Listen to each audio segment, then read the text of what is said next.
প্রতিদিন রাতে আমার দেবরের ঘর থেকে বিভিন্ন আবেগপূর্ণ আওয়াজ শোনা যেত। সেই আওয়াজগুলো শুনে আমার মনেও এক অদ্ভুত কৌতূহল সৃষ্টি হতো। একদিন কৌতূহল সামলাতে না পেরে আমি তাদের ঘরের জানালার কাছে গিয়ে সবকিছু দেখতে শুরু করলাম। সেই মুহূর্তে যা দেখলাম তাতে আমার মন অবাক হয়ে গিয়েছিল। তখন দেবরকে দেখে আমার হৃদয়েও এক অদ্ভুত অস্থিরতা সৃষ্টি হয়েছিল। সেই অভিজ্ঞতা আমাকে ভীষণভাবে নাড়া দিয়েছিল। সবকিছু দেখে আমার আবেগকে নিয়ন্ত্রণ করা খুব কঠিন হয়ে গিয়েছিল। তখন আমি একটি সিদ্ধান্ত নেই।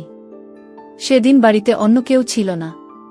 রাতে আমি ভাবির বিশেষ পোশাক পরে দেবরের ঘরে চলে যাই। তারপর রাত গভীর হলে দেবর আমাকে তার হ্যালো বন্ধুরা, আমি প্রিয়া। সাধারণ চেহারার মেয়ে হলেও আমার জীবনের গল্পটা একটু ভিন্ন। মধ্যবিত্ত পরিবারের জন্ম, ছোটবেলায় গ্রামে বড় হওয়া, যেখানে সবাই নিজেদের জীবনের গল্প খোলামেলা বলত।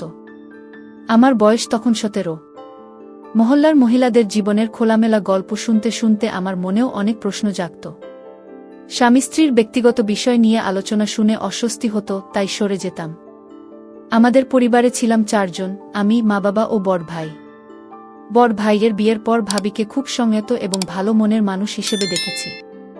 এরপর একদিন বাবা আমার জন্য পাত্র ঠিক করলেন। ঈশান।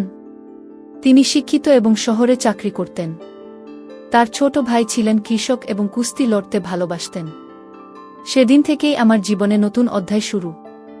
আমার বাবার সিদ্ধান্তে বিয়ে ঠিক হলেও পাত্রকে দেখার অনুমতি পাইনি। এতে মন খারাপ হলেও বাবার কথার বাইরে যাওয়া সম্ভব ছিল না। 1 মাসের মধ্যেই বিয়ে হলো। কিন্তু বিয়ের দিন পর্যন্ত আমি আমার স্বামীকে দেখিনি। বিয়ের পর শ্বশুরবাড়ি গিয়ে দেখি পুরনো ইটের বাড়ি, ছোট উঠোন, 4টি ঘর আর একটি মাত্র বাথরুম যা সবাই ব্যবহার করত। নতুন পরিবেশে মানিয়ে নেওয়া কঠিন ছিল, কিন্তু বুঝলাম এটাই আমার নতুন জীবন। বিয়ের প্রথম রাত ঘরে বসে ঈশানের জন্য অপেক্ষা করছিলাম। জীবনের এক নতুন অধ্যায় শুরু হতে চলেছে। কিছুক্ষণ পর তিনি ঘরে এলেন, হাতে 1 গ্লাস দুধ নিয়ে। তখনই আমি প্রথমবারের মতো তাকে ভালোভাবে দেখলাম। ঈশান দেখতে খুব সাধারণ ছিলেন, পাতলা, গরম এবং একটু দুর্বল বলে মনে হচ্ছিল। প্রথমে আমি একটু হতবাক হয়েছিলাম, কারণ আমি তার সম্পর্কে বেশি কিছু জানতাম না। তবে আমি নিজেকে শান্ত করলাম এবং ভাবলাম হয়তো সময়ের সাথে সবকিছু বদলাবে। অনেক পুরুষই বিয়ের পর শারীরিক ও মানসিকভাবে ভালো হয়ে ওঠে। ঈশান আমার কাছে এসে বসে বললেন, প্রিয়া, তুমি আমার জীবনের সবচেয়ে সুন্দর উপহার। তোমার মতো জীবনসঙ্গী পাওয়ার স্বপ্ন আমি দীর্ঘদিন ধরে দেখেছি, আজ সেটা পূরণ হলো। তিনি আমার দিকে দুধের গ্লাস বাড়িয়ে দিয়ে বললেন, এটা পান করো। আমি একটু লজ্জা পেয়ে বললাম, আপনি আগে খান, তারপর আমি খাবো গু। তিনি হেসে গ্লাস থেকে 1 চুমুক নিলেন এবং তারপর আমাকে দিলেন। সেই মুহূর্তে আমার মনে হলো, এই নতুন জীবনে আমি ধীরে ধীরে মানিয়ে নেব। ঈশান প্রথমেই দুধের গ্লাস থেকে 1 চুমুক নিলেন, তারপর আমার দিকে এগিয়ে দিলেন। আমি বাকি দুধ পান করলাম। তার এই আচরণে আমার মনে ভালো লাগার অনুভূতি জন্ম নিল। তখন তার ব্যবহার আমাকে সত্যিই মুগ্ধ করেছিল। কিছুক্ষণ পর ঈশান আমার হাত ধরে আমাকে কাছে টেনে নিলেন। আমার মন এক অদ্ভুত উত্তেজনায় ভরে উঠেছিল। কিন্তু আচমকা তিনি নিজেকে দূরে সরিয়ে নিয়ে ঘুমানোর জন্য শুয়ে পড়লেন। আমি খুবই বিভ্রান্ত হয়ে পড়লাম। আজ ছিল আমাদের বিয়ের প্রথম রাত, এবং আমি এই রাতকে বিশেষভাবে মনে রাখার মতো করে কাটানোর স্বপ্ন দেখেছিলাম। কিন্তু সেই স্বপ্ন মুহূর্তেই ভেঙে গিয়েছিল। আমি বিছানায় শুয়ে রইলাম আর চিন্তা করতে লাগলাম। কিছুক্ষণ পর দেখলাম ঈশান গভীর ঘুমে তলিয়ে গেছেন। আমি তখন নিজেকে শান্ত রাখার চেষ্টা করলাম, তবে মনকে স্থির করতে পারছিলাম না। কখন ঘুমিয়ে পড়েছিলাম বুঝতেই পারিনি। সকালে সূর্যের আলো ঘুম ভাঙল। উঠে বাথরুমে ফ্রেশ হয়ে বাইরে এলাম। দেখি ছোট ভাবি বাসন মাজছেন। পাশে গিয়ে সাহায্য করতেই তিনি মুচকি হেসে বললেন, প্রিয়া ভাবি, কাল রাতে কেমন কাটল? নিশ্চয়ই খুব আনন্দময় ছিল, তাই না? তার কথা শুনে এক মুহূর্তে নির্বাক হয়ে গেলাম। কি বলবো ভেবে পেলাম না। ভাবির সঙ্গে গল্প করতে করতে জিজ্ঞাসা করলাম, তোমার বিয়ে আগে কিভাবে হলো? ভাবি দিয়ে বললেন, জার্জি বিয়েতে আগ্রহী ছিলেন না। শাশুড়ির জোড়াজড়িতে হয়েছিল। কথাটা শুনে একটু থমকে গেলাম, কিন্তু কিছু বললাম না। এমন সময় ভাবির ছোট ছেলের কান্না শুনে তিনি চলে গেলেন। আর আমি একা কাজ করতে করতে ভাবতে লাগলাম, নতুন সংসার মানে হয়তো এমনই অজানা গল্প আর অভিজ্ঞতার মুখোমুখি হওয়া। কয়েকদিন পর সকালে বাথরুম থেকে ফিরে রান্নাঘরে গেলাম। শাশুড়ি সবজি কেটে বললেন, বোমা, সবজি হয়ে গেছে, এবার সবার জন্য চা বানিয়ে দাও। নতুন জীবনে ধীরে ধীরে সব শিখে নিচ্ছিলাম। আমি তাড়াতাড়ি চা বানিয়ে সবার হাতে তুলে দিলাম। এরপর ভাবির সঙ্গে রান্নায় সাহায্য করতে শুরু করলাম। এভাবেই 10 দিন কেটে গেল। তবে প্রতিদিন রাতে আমি একই হতাশার মুখোমুখি হতাম। আমি আমার স্বামীকে জিজ্ঞাসা করতাম, তুমি কেন এমন করছো? কেন আমাকে সময় দিচ্ছ না? কিন্তু তিনি কোনো উত্তর দিতেন না। মুখ ফিরিয়ে শুয়ে পড়তেন। আমি অনেক চেষ্টা করতাম নিজেকে সামলে রাখার। আমার মনের ভেতর যন্ত্রণা বাড়তে থাকলেও কাউকে কিছু বলার সাহস করতাম না। কিছুদিন পর আমার স্বামী শহরে তার কাজের জন্য চলে গেলেন। আমি তাকে থামানোর চেষ্টা করিনি, কিন্তু মনে একটাই প্রশ্ন ছিল, কেন এই সম্পর্ক এমন হচ্ছে? প্রত্যেক নারী তার স্বামীর কাছ থেকে ভালোবাসা ও যত্ন আশা করে। সংসার সুখে চলার জন্য শুধু অর্থ বা খাবার যথেষ্ট নয়। স্বামী স্ত্রীর মধ্যে এমন কিছু অনুভূতি থাকে যা একজন নারীর মনে সুখ ও পরিপূর্ণতার অনুভূতি নিয়ে আসে। কিন্তু আমার স্বামীর মধ্যে সেই চেষ্টার অভাব আমি স্পষ্ট দেখতে পাচ্ছিলাম। আমি চুপচাপ সময় কাটিয়ে দিলাম আর মনে মনে ভাবলাম, হয়তো সময়ের সাথে সবকিছু ঠিক হয়ে যাবে। বিয়ে করার পর প্রত্যেক মেয়ে ভাবে তার নতুন সংসার তার জীবনের সবচেয়ে সুখময় অধ্যায় হবে। আমিও তাই ভেবেছিলাম। কিন্তু সময়ের সঙ্গে সঙ্গে বুঝলাম, আমার স্বপ্নগুলো এক এক করে ভেঙে যাচ্ছে।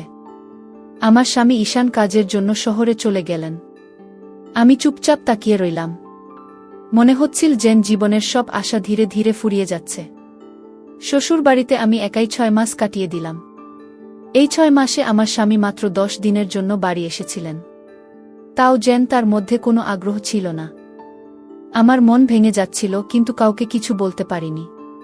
নিজেকে শান্ত রাখার চেষ্টা করছিলাম। তবে এসময় এক বিষয় খুব খারাপ লাগত, আমার ছোট ভাবিকে দেখে। তার স্বামী একজন পরিশ্রমী কৃষক এবং শারীরিকভাবে খুবই শক্তিশালী। তাদের দাম্পত্য জীবন সুখে ভরা ছিল। একদিন আমি শাশুড়িকে বললাম, মা, আমি একবার আমার বাপের বাড়ি যেতে চাই। তিনি অনুমতি দিলেন। পরদিন সকালে আমার দেবর আমাকে বাপের বাড়ি পৌঁছে দিয়ে নিজে আবার ফিরে গেলেন। বাপের বাড়িতে পৌঁছানোর পর মা ও ভাবি আমার কাছে জানতে চাইলেন, শ্বশুরবাড়ি কেমন? তোমার সেখানে সময় ভালো কাটছে তো? আমি চুপ করে রইলাম। কি বলবো বুঝতে পারছিলাম না। আমার মনের কষ্ট কাউকে বোঝাতে পারছিলাম না। বাপের বাড়িতে গিয়ে সবাই শ্বশুরবাড়ির খবর নিতে চাইল। মুখে হাসি রেখে বললাম, সব ঠিক আছে, কিন্তু যার ঠিক থাকার কথা সেই ঠিক নেই, এ কথা বলার সাহস হয়নি। জানতাম বললে সবাই কেবল হাসবে। ধীরে ধীরে বাপের বাড়ির মহিলাদের সঙ্গে বসা শুরু করলাম। তারা স্বামী স্ত্রীর সম্পর্ক নিয়ে নানা খোলামেলা গল্প করত। আমি মন দিয়ে শুনতাম, কিন্তু কিছুই বলতাম না। বলার মতো কিছুই ছিল না। তাদের কথাগুলো কখনো মন ছুঁয়ে যেত, আবার কখনো ব্যথা দিত। ভাবতাম, ইস, আমার স্বামী যদি আমাকেও এভাবে ভালোবাসত। কিন্তু বাস্তবতা ছিল একদম ভিন্ন। 1 মাসে তাদের কথা আমার মনে গভীর প্রভাব ফেলেছিল। অনুভব করলাম, আমিও এমন ভালোবাসার ভরা একটি সম্পর্ক চাই। হঠাৎ একদিন দেবর এসে বলল, চলুন, শ্বশুরবাড়ি ফিরে যেতে হবে। মা বাবা আমাকে আনন্দের সঙ্গে বিদায় দিলেন। শ্বশুরবাড়ি ফিরে দেখলাম স্বামী তখনও শহরে। বাড়িতে ফিরে মনটা যেন একটু খালি খালি লাগল। তখন গরমকাল চলছিল এবং এই গরমে ঘরে ঘুমানোর সময়ও তাপমাত্রা অসহ্য লাগছিল। এক রাতে, রাত প্রায় 1টার দিকে বাথরুমে যাওয়ার জন্য আমি ঘুম থেকে উঠি। দেবরের ঘরের পাশ দিয়ে যাওয়ার সময় একটা অদ্ভুত আওয়াজ শুনতে পাই। প্রথমে কিছুই বুঝতে পারছিলাম না কেন এমন শব্দ হচ্ছে। আমার কৌতূহল বাড়তে থাকে এবং আমি তাদের ঘরের জানালার পাশে গিয়ে একটু উকি দেই। ঘরে হালকা আলো জ্বলছিল এবং জানালাগুলো খুলে রাখা ছিল তীব্র গরমের কারণে। যে দৃশ্য দেখলাম তা আমার মনের গভীরে একটা ঝড় তুলে দিল। আমি ভেতরে থেকে অবাক হয়ে ভাবছিলাম, কিভাবে এমন একটা দৃশ্য আমাকে প্রভাবিত করতে পারে। নিজের ভেতরে ভীষণ অপরাধবোধ কাজ করছিল।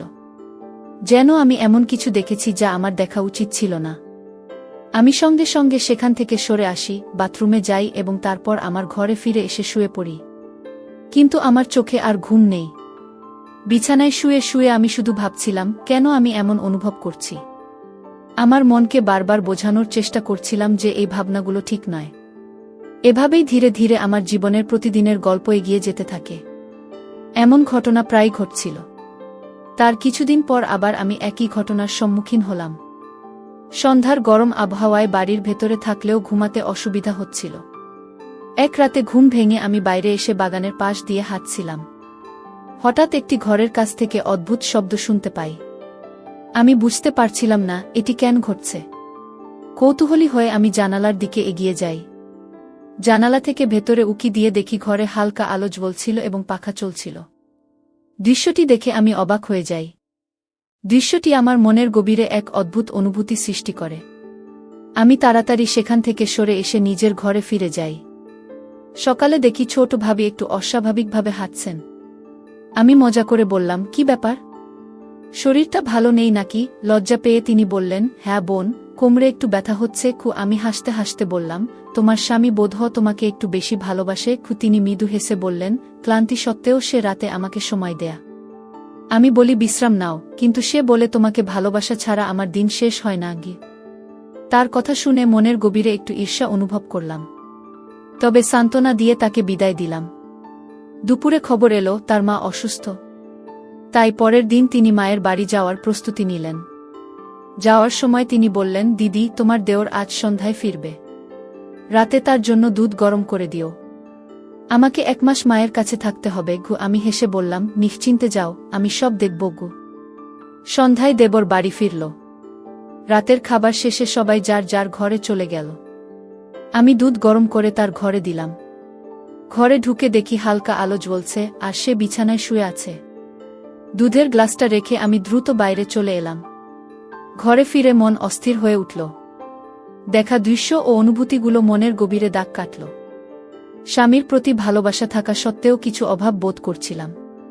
নিজের আবেগ সামলানোর চেষ্টা করলেও মন বলছিল, জীবনের কিছু সিদ্ধান্ত হয়তো ভুল ছিল। তবে জানতাম, পরিবার ও নীতিবোধের কথা ভেবে এসব চিন্তা থেকে মুক্তি পেতে হবে। দেবরের প্রতি এমন অনুভূতির জন্য নিজেকে অপরাধী মনে হচ্ছিল। সিদ্ধান্ত নিলাম, শক্ত হয়ে এসব ভুল চিন্তা দূর করতে হবে এবং পরিবারের প্রতি দায়িত্বশীল হতে হবে।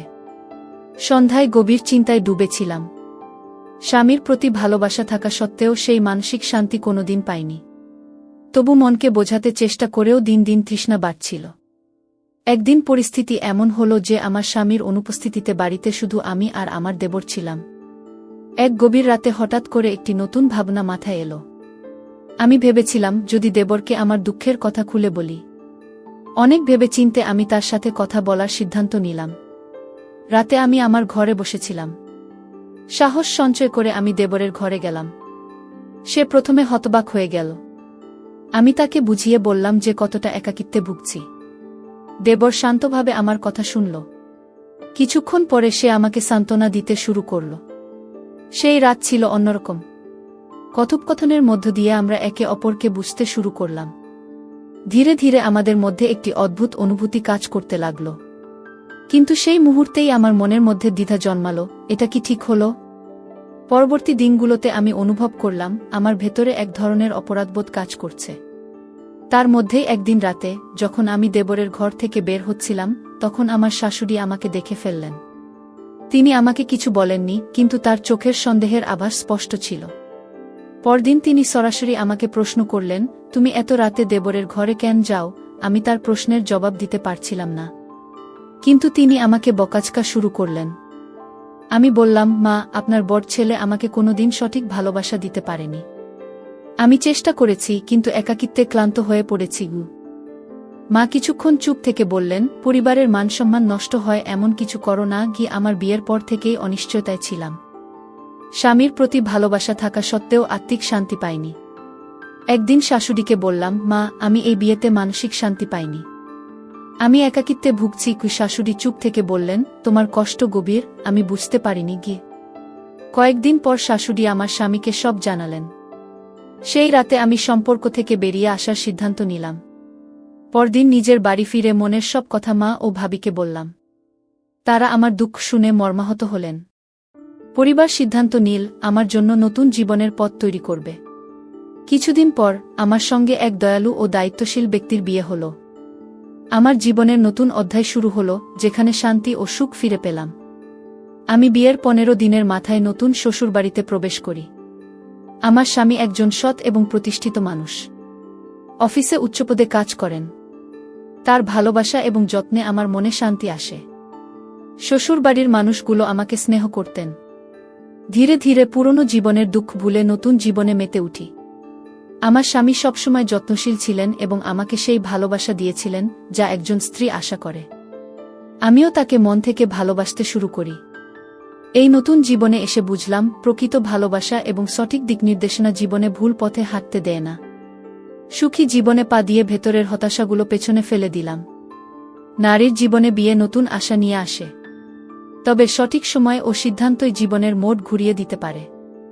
ভুল কখনো চূড়ান্ত নয়, বরং সংশোধনের সুযোগ দেয়া। গল্পটি আমাদের শেখায়, নিজের প্রতি বিশ্বাস এবং দৃঢ় মনোবল থাকলে যে কোনো চ্যালেঞ্জ জয় করা সম্ভব। বন্ধুরা, এই ছিল আমাদের আজকের গল্প। আপনাদের গল্পটি কেমন লাগলো জানাতে ভুলবেন না। আপনাদের প্রতিটি কমেন্ট আমাদের উৎসাহ দেয়। গল্পটি ভালো লাগলে লাইক, শেয়ার এবং সাবস্ক্রাইব করতে ভুলবেন না। ধন্যবাদ।